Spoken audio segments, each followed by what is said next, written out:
Hello and welcome to our brand new podcast, Fostering Who Cares? My name's Rachel and I'm one of the founders of Families First Fostering. I'm excited to be bringing you this podcast providing real insight to all things fostering. In this first episode, we hear about what it means to be a therapeutic foster parent and hear from our operations manager Louise Harkin and therapeutic foster parent John Clayton about some of the rewards and challenges that fostering brings. We hope that you enjoyed the episode and please check back again soon for more.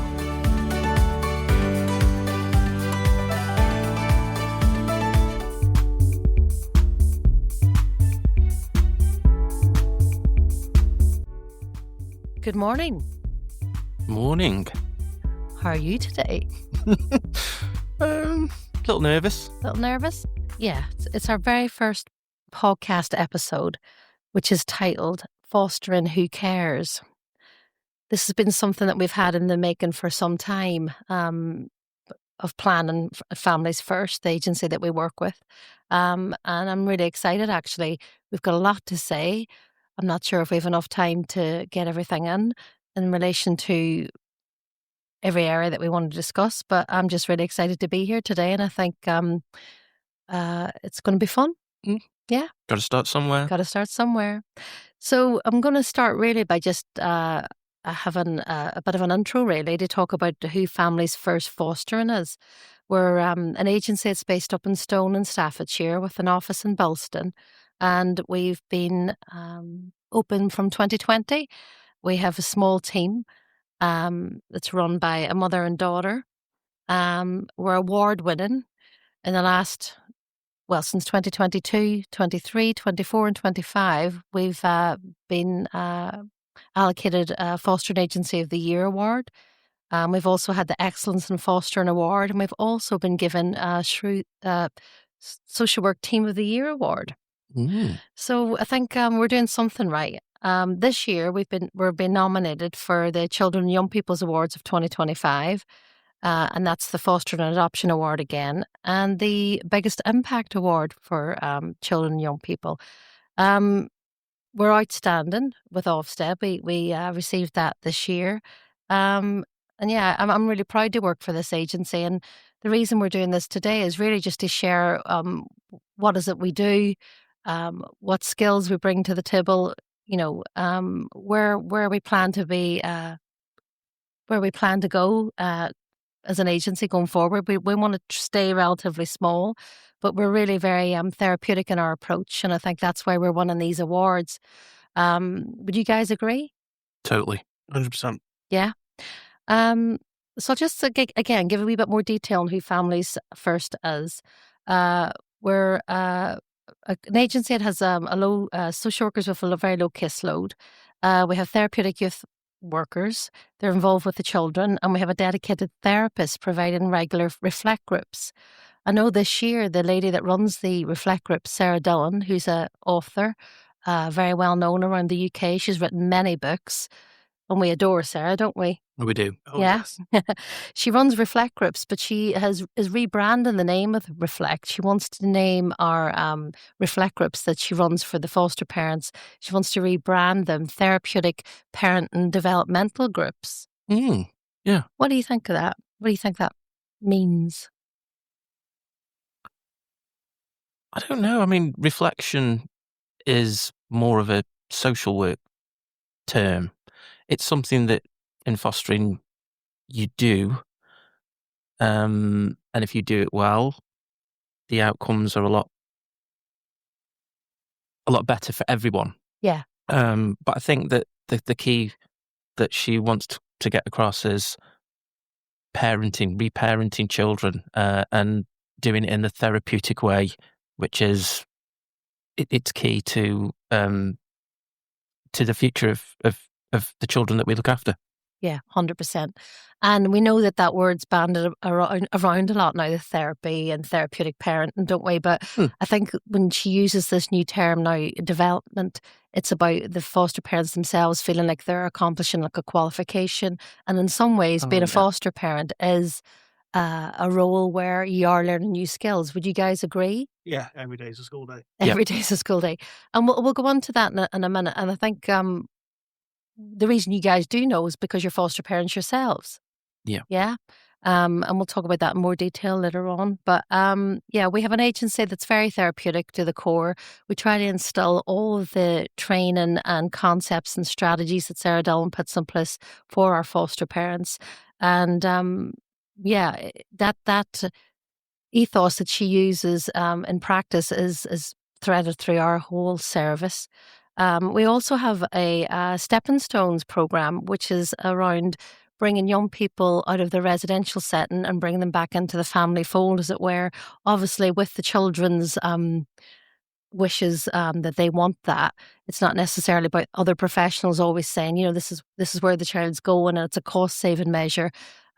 We have that program in place with some of the local authorities up in Staffordshire, Stoke Local Authority, and we have a couple of children at the minute that are in that Stepping Stones program and are successfully living with foster parents after living in a residential for a couple of years, and that's so rewarding and lovely to see.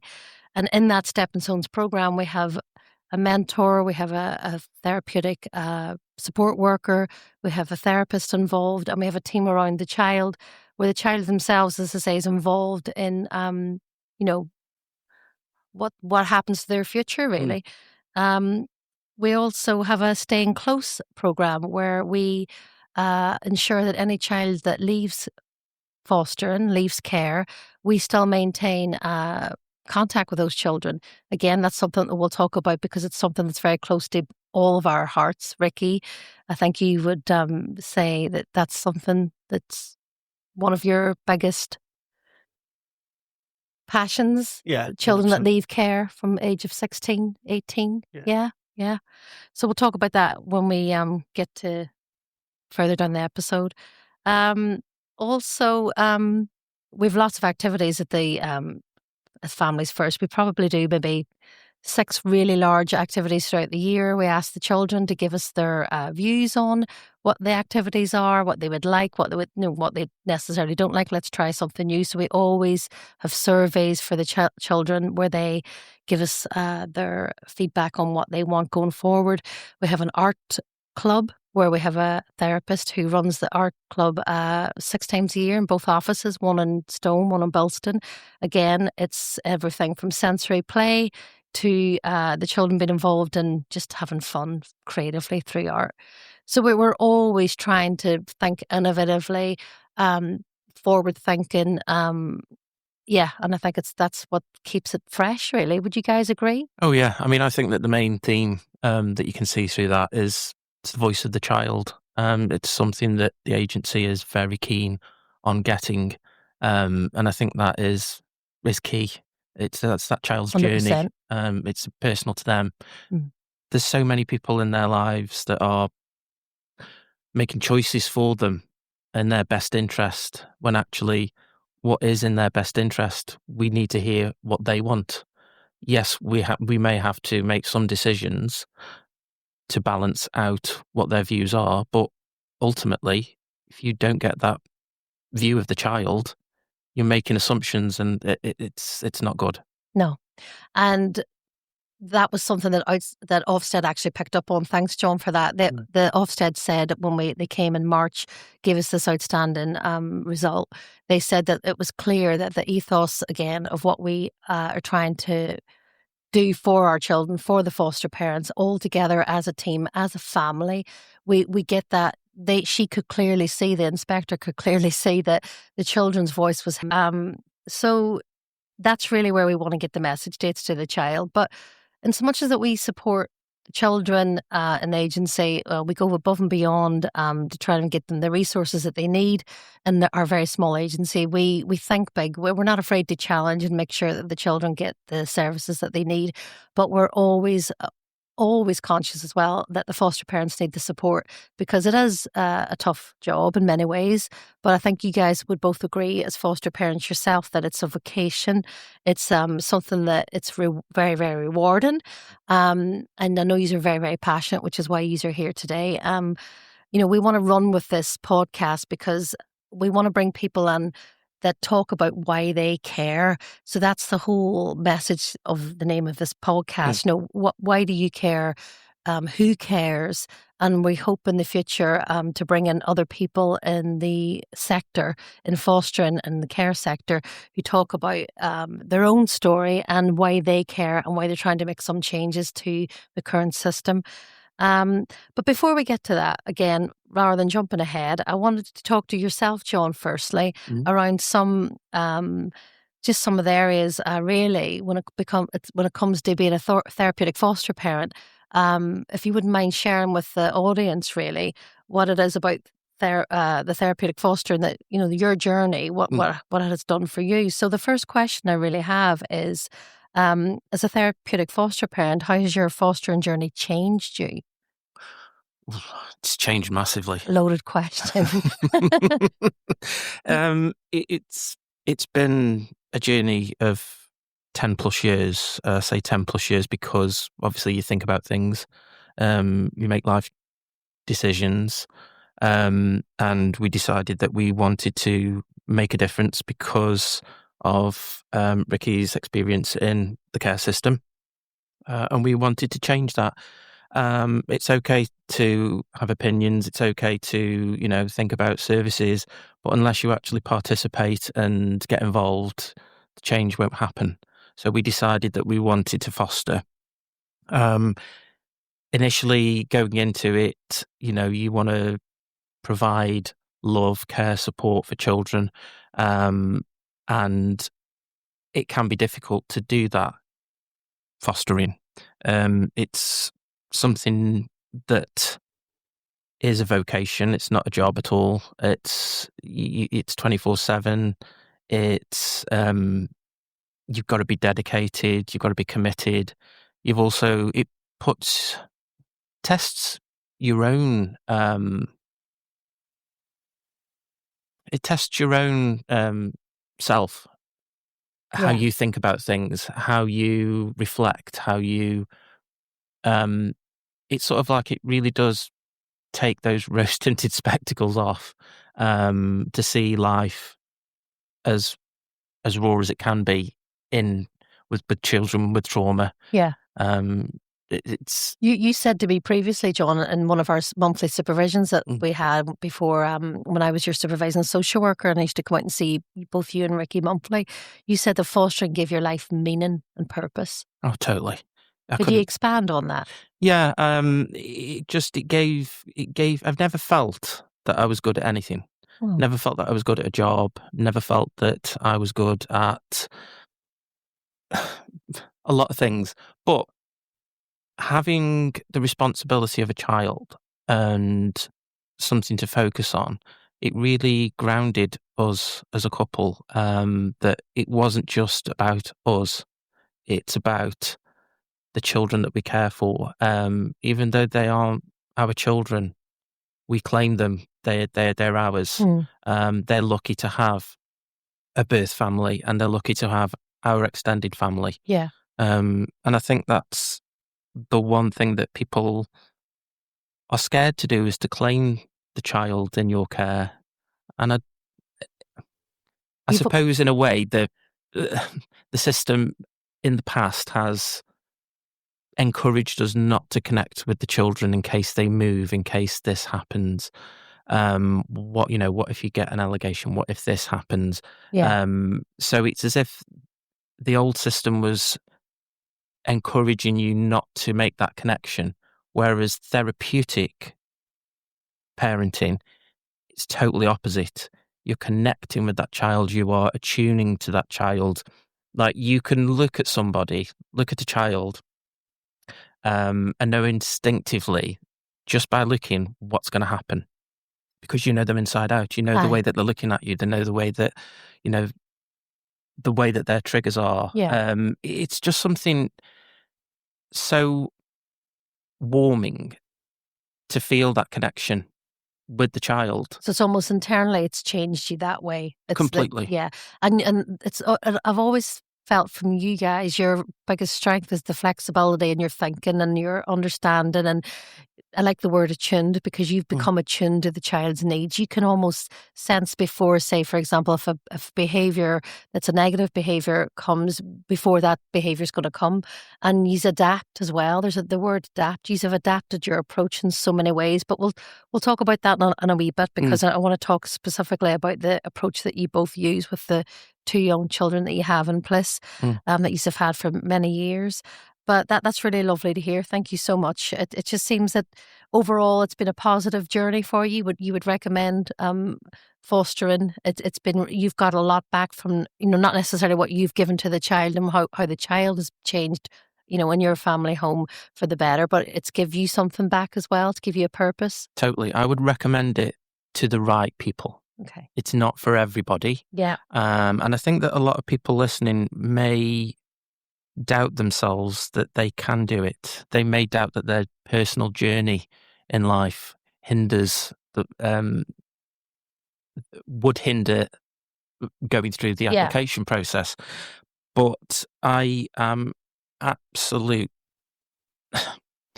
so passionate that people with a lived experience and have had an adverse upbringing are the ones who can care for these children in a way that your typical people can't do. That have sailed through life, as it were, without any significant events happen, is what you're referring to, right? Okay. Yeah, I agree. And then they, in some ways, they're more empathetic to the child as well, aren't they? Totally. I mean, once somebody's walked in their shoes, it's, again, that's something that Ricky is very passionate about. And Ricky makes connections with the children in a different way, but because he's experienced things that they have, there's more empathy and more. And I think the child sees that as well, because in some of our activities that we've done, we've had guest speakers in some of our events. Recently, we worked with an agency up in Liverpool called The Vision, and they brought in some young children, they were in their early 20s, and they were mentors, and they were also, children that were in care, and they shared their story. And you could see the young children that attended this event, in Penkridge it was, their ears sort of pricking up, where they were like, okay, you get it, you know what I'm talking about. It wasn't just the jargon that the social workers share, or, they just, it was like, you get me. So that's helped in some ways for you guys in your own bubble, as it were, in your fostering journey, hasn't it? Yeah. Ricky's background. Okay, so moving on to the next question. This is a loaded question again, I suppose, but there's probably been some challenges. Yep. What have been some of them challenges, if you wouldn't mind sharing them, and how have you overcome them as a team, or personally? How have you personally overcome them, if you don't mind sharing? The challenges that we've had to overcome, you would think would actually come from the children, where in fact, a lot of the time that's not the case. It's actually been the team of professionals around the child and how you navigate that as a foster parent. Mm-hmm. That's been something that has tested us at times. There was, we know that the service is stretched like any other service in the country. There is a shortage of social workers. It's something that we need to look at. One of our boys had a number of social workers, and it was one particular social worker that really tested our resilience, maybe? Oh, completely. It absolutely just pulled the rug from under our feet. And it was a very stressful time that professional put us through. It was very... The thing that concerned me is the fact that the way that this social worker was dealing with us, we had been fostering for a good while. We had our children. I would say 7 years at that point. Yeah. We were dedicated and committed to our children. If we hadn't got that bond with a child, we more than likely would have quit. Okay. Based on that one professional's interaction. Yeah. And what scared us the most is that we were determined, we were focused, we are not giving up, we are going to fight this. Yeah. there are people out there that haven't got that ability. Yes. And that's what's scary. Yeah. So it almost sounded like, not to put words in your mouth, but it almost sounded like the power was taken away from you. And when I use the word power, I mean you guys as a professional, because when fostering, you're a professional in your own right. You guys didn't have your voice heard, and it wasn't acknowledged in many ways. And I guess what we're alluding to and what we're talking about is really where this lady came in, made a snapshot sort of assessment of your environment, your home, the child's inactivity, I guess, for want for better words. And around the time it was COVID, when no one was going out and every day was Groundhog Day. Yeah. And we had an agency social worker, not, but an agency social worker come in and make a very quick judgment was basically the essence of it. Would you agree? Yeah. I mean, we were the advocate for that child. We were that child's voice. Yeah. And it wasn't as if she was listening to that part either. 100%, yeah. So we were getting frustrated, and we as a couple have reflected on how we communicated and how we dealt with that situation. There isn't a lot that I would actually change, if I'm honest. It was a very difficult situation. Do you think, not to blow smoke up someone else's, but do you think the support from Families First Fostering and your supervising social worker at the time, where we acted on the written comments made in the child's care plan in relation to what her synopsis was of the situation, which was very unfair, but us requesting a meeting to disagree with what was written, because this was, again, and this refers back to Ricky's own experience in past, being in care, having things written about a child that aren't necessarily true, and you wanting that child to know, what I mean, the truth. Having a professional, the social worker, who wasn't even working with the child that many months, making these comments was detrimental to both you and the relationship you'd built up with the young boy who was in your care for 6 years at that point. Yeah. I mean, Families First were outstanding, hence the Ofsted rating. Yeah. You really were. It was, you were 100% supportive. You didn't doubt us. You were professional in your curiosity in the situation. So as a social worker, you were looking at the whole picture.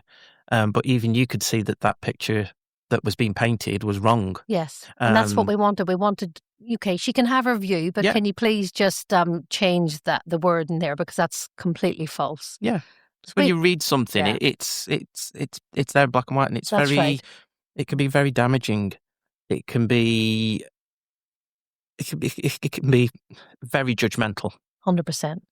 And you overcame that period, both of you, because we act fast. Oh, we challenged, and surprisingly enough, within a few weeks, I think, the social worker left.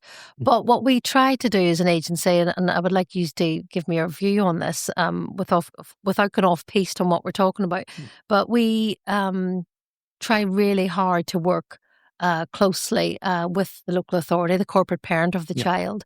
But we do that very well, I think. And what has come from that is not us moaning and grumbling about it. We look at this very constructively, don't we? And we analyse situations that can come around for some of the foster parents and for the children.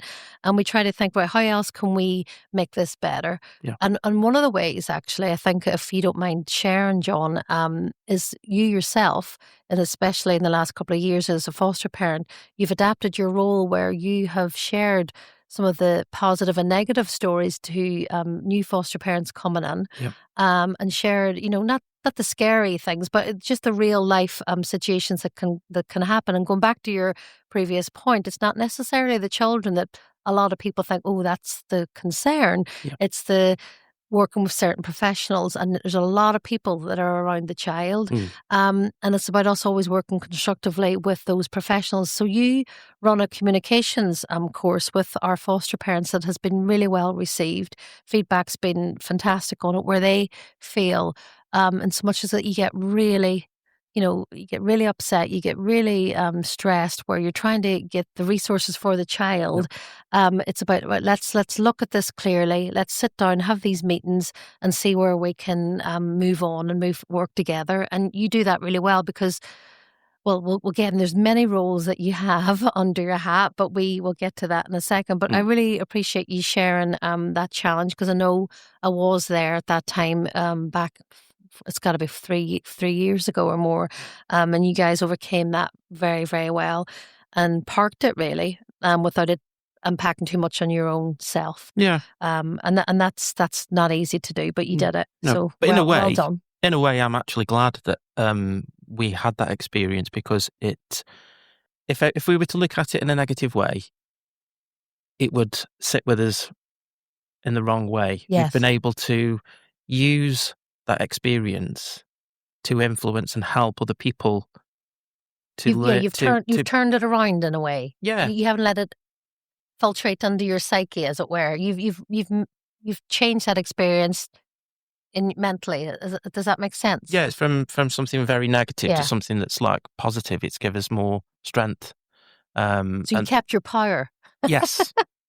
You didn't allow the power to be taken away. No, because in social work, that is the key thing, that people, it is a power, and we try to make sure that there is the power balance. Yes. In social work is level. Yes. That's what it should be. Yes. And when it was tipping a certain way, it's empowering our foster parents to be able to deal with that in a professional way, which hence the communication training that we've put in. Yes. Hence that we have empathic listeners, so that when you're in that position, you can vent to your empathic listener. Yes. And you can feel some weight lifting off your shoulders, so that you're then in a better frame of mind to communicate with these professionals, because they have their own reflection and supervision. Yes. With foster parents, whereas ours, we've got the Reflect with Sarah Dillon, we've got fantastic support from the agency, and that's the key that makes it work. Thank you very much. Okay, moving on to the next question, John. What traits, keep it clean, what traits does one need to have to be able to therapeutically foster? You've answered some of that, but I know the number one in this. Humour. You need humour. Good humour? Humour, totally. Yeah. It's humour gets you through a lot of things in life. And it's the one thing that you can always rely on to be consistent, is that if you can make somebody laugh, if you can find the funniness in something, it's like, I use the term the diamond in the rough. Humour brings out that diamond. It really does. And to start off on that foot with our children, with the model that we use, it's key. If you can't laugh at the bad situations that you get put through, it's time to call it a day. Yeah. And would you like to expand on that approach that you use? It's called PACE. And can you give us tell us what that means, what that stands for, PACE?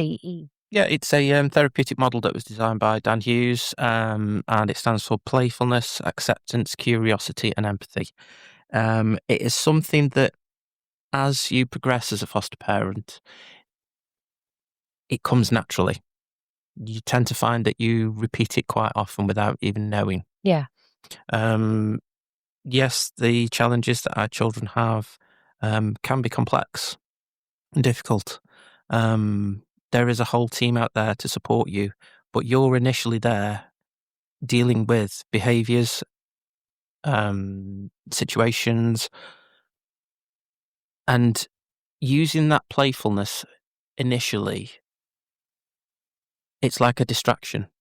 So if our children are in a zone, using a playful approach can actually snap them out of that, or distract them enough for you to then engage. Yeah. So it's a really strong tool to use. And it's used worldwide, isn't it? It works. Yeah. Yeah. 100%. Yeah.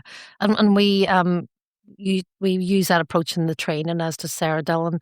And our foster parents use it, and they also share your views that it's an approach that really works. And distraction's key, isn't it? I think it's, well, like any parent, it's distraction and lies and bribes, really. But it allows you to bond as well, I think, with the child, doesn't it?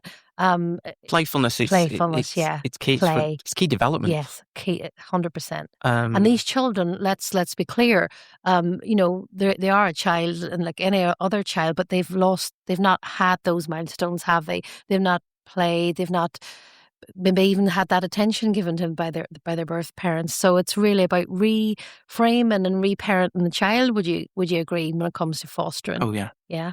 You sort of like wipe the slate clean, as it were, so much as that you understand that, it's important to have the family time with the birth family. It's about, these children are here for you to remold in some ways. And I think that's why we use the word foster parent, not foster carer. It's okay to want to care. It's a fantastic profession to go into. Yeah. But I think that with children, especially from a traumatized neglect background, it is reparenting, and we can't forget that word parenting is what's needed. So care is enough. Yeah. But is that meeting the needs? Yeah. Parenting, reparenting meets those needs. Yeah, because anyone can be a carer, but parenting is the child understanding and seeing that you're committed, investing in the child, and you're their parent. You've got that bond. You're the rock, 100%. Okay, thank you so much for that. Can you go on to describe how what you now do in your different roles and how you feel as a foster parent? Well, they always say it takes a village to raise a child. Yes. And, we do have some carers that haven't got a lot of family support around them. Yeah. That's where the agency comes into play, and the people there. And I say the people that work there, it's the other foster parents as well. We can all relate to, difficulties with our children and how we overcome them. So we're always there for other foster parents when they're going through it. Yeah. But I do think that when you are applying to be a foster parent, speak to your family and your neighbours. They are going to be key people in supporting you. They need to understand how these children can be different. And it's not in a bad way. It's just that the way that they communicate is through behaviours. Yes. And when somebody says, "Well, my child wouldn't have done that," well, okay, that's great, because your child had an upbringing of stability. Yeah. Some of ours haven't, and it's understanding, having those people supporting you instead of being negative. Standing alongside, yes, Stand alongside with you, hold your hand. Mm-hmm. They don't have to be a scientist. They don't have to be a therapist. They just have to be have there. your back. Yeah. And understand and have the child's back, as it were. Yeah. Aye. Understand why. Our neighbour, Steph, she's just amazing. She's been with us through the whole journey. And some of the complex things that our children have done, she's never judged. And that's fantastic, because she's been there to support us. And when she's seen these behaviours and situations happen, it's not fazed her. And it's the same with my mum. My mum's been really good at that. She's been inquisitive as to why a child would do that. And you've used that word, why. Why? Sarah Dillon uses that word, doesn't she? The our therapist at Families First. It's understanding the why. And so I think there's sometimes certain people, you've both been very fortunate. You've got that strong support network that's really helped you practically, emotionally through your journey. You've never had to explain yourselves. It's almost like they already understand the why without having that training. But we at Families First, we make sure that everyone, support people that you have involved, because we assess people when you guys are assessed, where we allow them and say, come to the training, so you understand, so you really get what it is, where these children, what the backgrounds are, and why these behaviours are acted out, be it the fear. It's all fear-based. You'd agree? Most of it's fear-based, isn't it? So, I mean, even if you haven't got that support network around you, we provide that, because other carers are out there for you. You've brought it back. Thank you for that, because that's exactly what it is. We have a lot of foster parents that don't the single foster parents, their family live abroad, they could be separated. And that's what we bring people in from all backgrounds. Yeah. It's really about having that understanding and the wish and the will to go on that journey.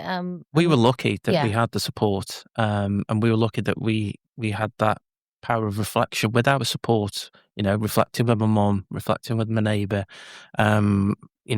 many hours, you would say. Many hours, and we're still doing it now. Yeah, even we still discuss. But you guys are very good at that. You're very good at asking the questions and what could we have done different. And we talk about that a lot in some of the training too, don't we? And the support groups that we hold monthly with Families First, and that's around could we have responded differently? Because you really have to not overthink, but really have to think sometimes before that child acts in a certain way, or you see the little bubbles. Do you see and you both are very good at seeing the little triggers that may eventually erupt or not. But it's having those discussions around, what can we do differently?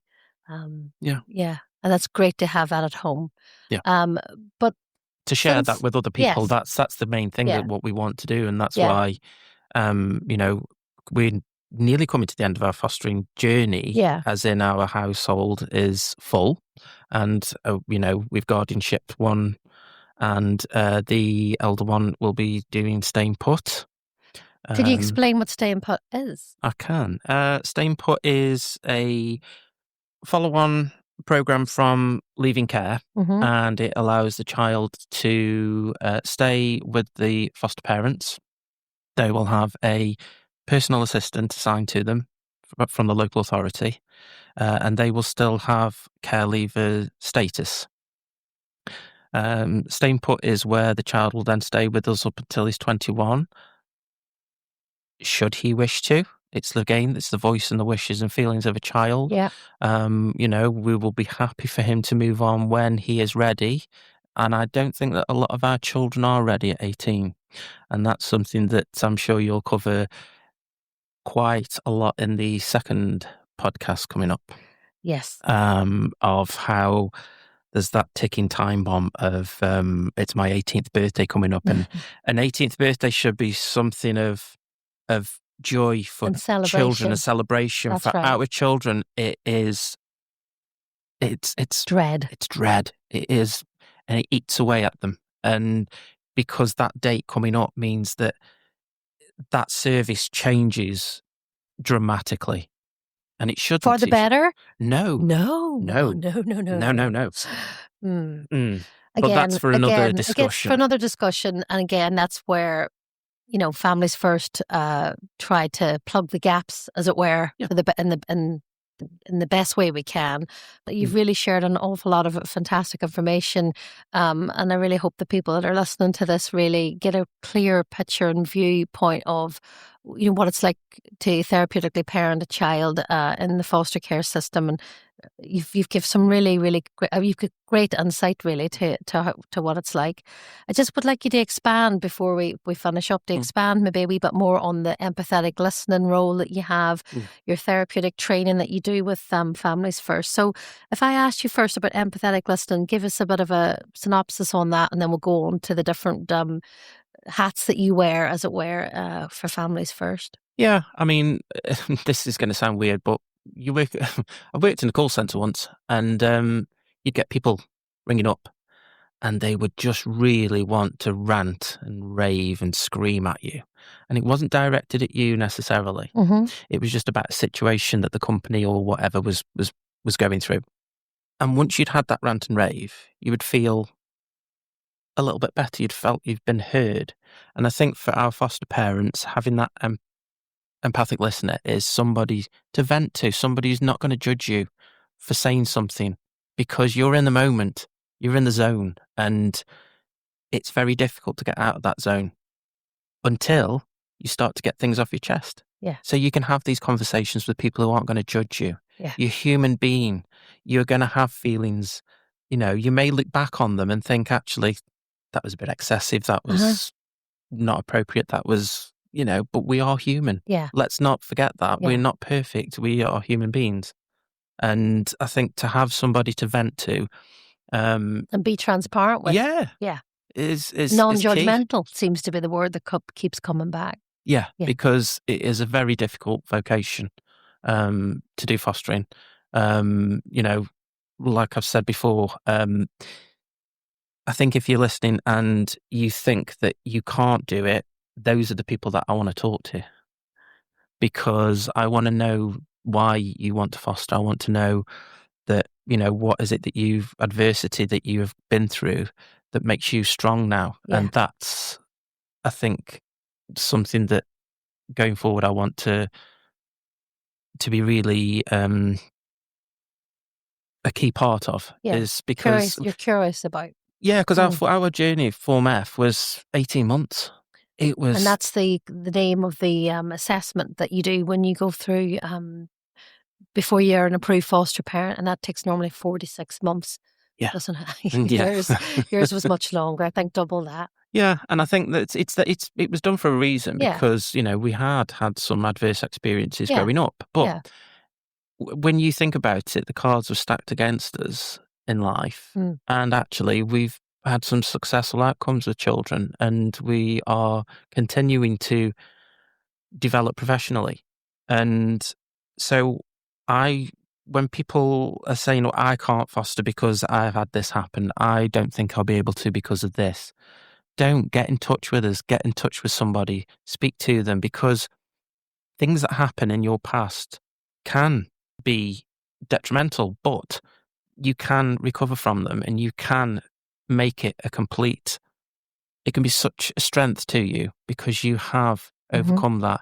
You have survived that. You have built a skill set and a skill base to cope with that and go into adulthood. And that's what we want to do with our children. We need to equip them with the skills to take the trauma forward into adulthood. Yeah. It won't go away. You can never delete that trauma. Because the gaps are away in the wall, as it were, isn't it? The foundations of of what these children are taught by normal parenting, as opposed to having a traumatic upbringing, be it neglect, abuse, anything like that. It's about rebuilding the blocks, as it were, isn't it? Yeah. And rebuilding that resilience. Yes. But going back to what you originally said at the beginning, it's the rewarding part, how then that almost builds that resilience for yourself and rewards you. Yeah. So in turn, the child is the ones that give back to you. Yeah, because it's so rewarding. I hear that all the time. Yeah, it isn't until you actually step back and somebody actually looks at your family as a whole and go, "Wow, what a difference." That child, can you remember when he used to do this? Can you remember when this happened? Can you remember? And it's not because you're on that journey with them. Aye. And it flows. Aye. You don't actually realise the success that you've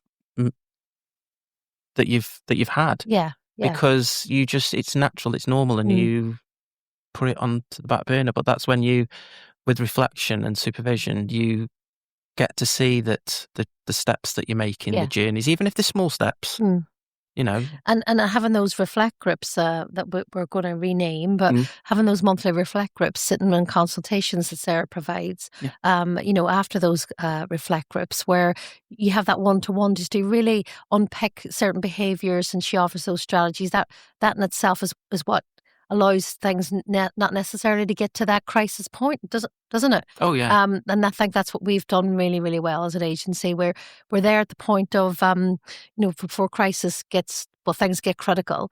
We don't have many endings. It's normally called placement endings, but we don't like the word placement, do we? Because that, it's like Sarah Dillon calls it placemat. It's like the child's going from being placed on a mat, one home to another. Don't like that. Thank you for that. Talking about the empathetic listening, can you talk about some of the training that you've done with Families First over the last few years as well? One of them, we've talked about communications, but allegations. You've got a new role coming alongside that, allegations, but you've done allegations with myself, where it's more about the aspect of the support that we offer to any foster parent, because that seems to always be a bit of a stickler for people that think, oh, I would like to foster, but what if the child makes an allegation? Yeah, that is something that I'm going to be. We have had an experience of an allegation very early on in our fostering journey, and we had some good support from Rachel at the time, which is the manager of the agency. Yeah. And I think once you've actually experienced that and you've come through it, it then wants you to help other people going through it. So I have just literally in the last couple of weeks had news that I am going to be a allegation support advisor for Foster Talk, where I will be supporting foster parents going through an allegation. Is that in the Midlands area? It is, yes. Okay. Yeah. That's excellent. And congratulations. Thank you. Thank you. Yeah, I'm really looking forward to just being there to support them, because it can be lonely during an allegation. And allegations are made by children because it's not necessarily that. I think the statistics says 65 to 70%, maybe even higher, are not true. It's not an allegation. It's a child reliving past trauma. Yeah, and vocalising it, or it's So there is a lot of... It's listening then, just in supporting while the process of the allegation, the child's voice needs to be heard, but it's really around making sure the foster parent, feels supported around that particular episode. And you're very, very good with your listening skills and having that empathy and understanding, because like you just said, you've walked it, you've talked it, you've lived through it, you both have. Yeah. And you can come out the other side stronger than ever. Oh, this is the thing. I mean, that role is there for foster parent retention, because a lot of people feel so isolated and alone that they feel no option but to quit. But I don't think that you should. I think there's, find the strength that's got you through it, and then build on that, reflect on it. And I try to teach foster parents coming through to say, prospective foster parents, to say in their assessment, more than likely you may get an allegation, but 99.9 times nothing comes from it. It's unsubstantiated, but you have to go through that process. So allow yourself to go through the process. Do you know what I mean? Yeah, and it's educating them to understand why that process is there. Yes. It's there to safeguard children. That's and correct. It is huge. It's listening to the voice of a child. Yes. It's making sure that, we don't have any serious case reviews. Yes. Because that's when things go horrifically wrong, and we have to learn from that. And those systems are put in place to protect children, and they're there for a reason. Thank you. And then one of the more interesting pieces of training that we're going to do in the next few months is going to be around curiosity chart training. Yes. Do you want to give us a small brief on that? Yeah. It was something that we obviously know that our children can be, at times, can be stressed, can be reliving trauma. That's due to what they've been through at a certain time. So if you think about it, the body, Sarah Dillon always talks about the body keeps a score. The subconscious keeps a score. So if a traumatic event happened, the body can react in a certain way. The brain can act in a certain way to protect itself. It's very in depth, but the core matter is that somebody is going to wobble. A child is going to wobble at a certain point of the year, because it could be when they went into care, it could be when X happened, when this happened. Yeah. Having a chronology of a child and what they've experienced can give some clarity. It can guide you as to somebody's going to have a wobble around February, March time. Having that information's vital, isn't it? Yeah. And then we can be prepared so that we can be on the back foot, so to speak, or I'm not sure how you sort of, if you're prepared for the worst, if it doesn't happen, it's great. Yeah. But at least you're prepared. But again, it's that preventative approach, isn't it? Yeah. So this curiosity chart training or workshop, really, it's around the foster parents, having the information on the child, the chronology, as it were, and then your own significant events or any traumas you also may have had that you would discuss in your Form F assessment. But however, with your supervising social worker, you could have discussions further after you've been approved around, what may have happened to yourself, because it's not necessarily just the child that can come to your home and bring that that transference of negative behaviours, as it were, or baggage, as it were. You yourself may have not dealt with baggage in the past, and you could actually transfer your own anxieties onto the child without realising it. So I think it's a coming together of both of those areas, be it the child and yourself, and the awareness that when situations are happening where it can create very volatile situations sometimes. If you have that knowledge of anything that may have happened in the calendar month in the child's previous life or in your own, you become more equipped to manage it. Oh, totally. So that's where you're going to work with some of our foster parents, and we have a lady who's going to share some of the significant events that's happened to her to allow other foster parents to confidentially listen and understand, be a bit more aware of yourself, as it were. Yeah. I think it's going to be a tool that can be used, bearing in mind there's a lot of things that you don't have to discuss. You have your own journey, and some things need to be kept to yourself. That's right. However, knowing that around that time you might feel a certain way is more of a strength, because it's just highlighting that, okay, I know that around about the October time, we had 2 young boys put with us on an emergency basis.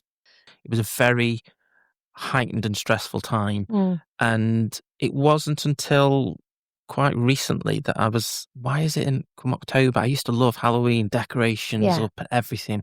1st of October, the decorations would be up.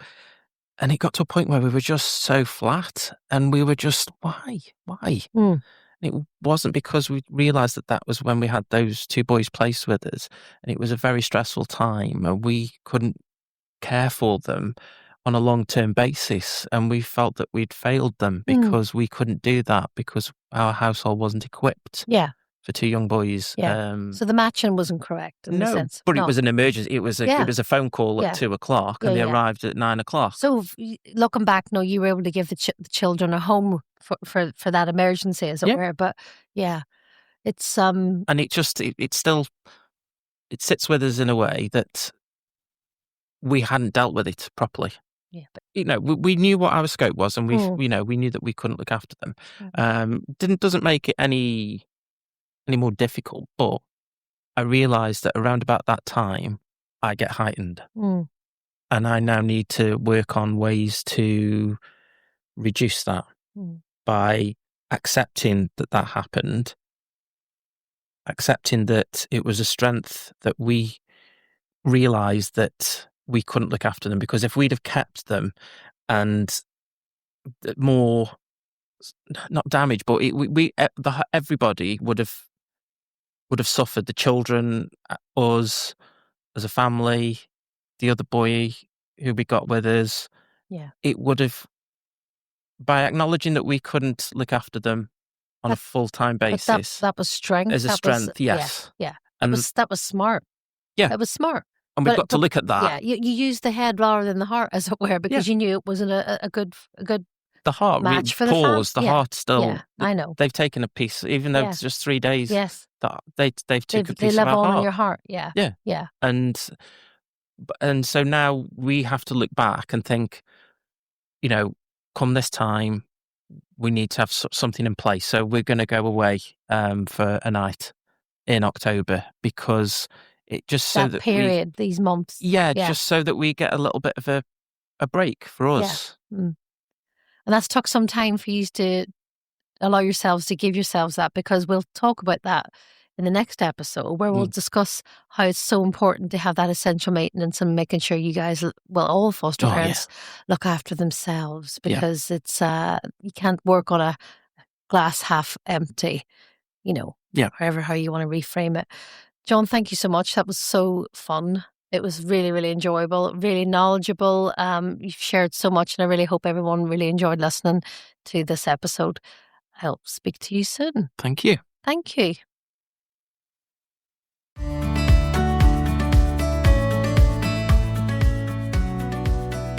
Thank you so much to John for coming on our podcast today. If you'd like to know more about fostering, then check back for our next episode to hear from Ricky, another fantastic foster parent who's also care experienced himself. Also, check out our website, familiesfirstfostering.co.uk, for more information. Take care, and we'll see you on the next episode of Fostering Who Cares.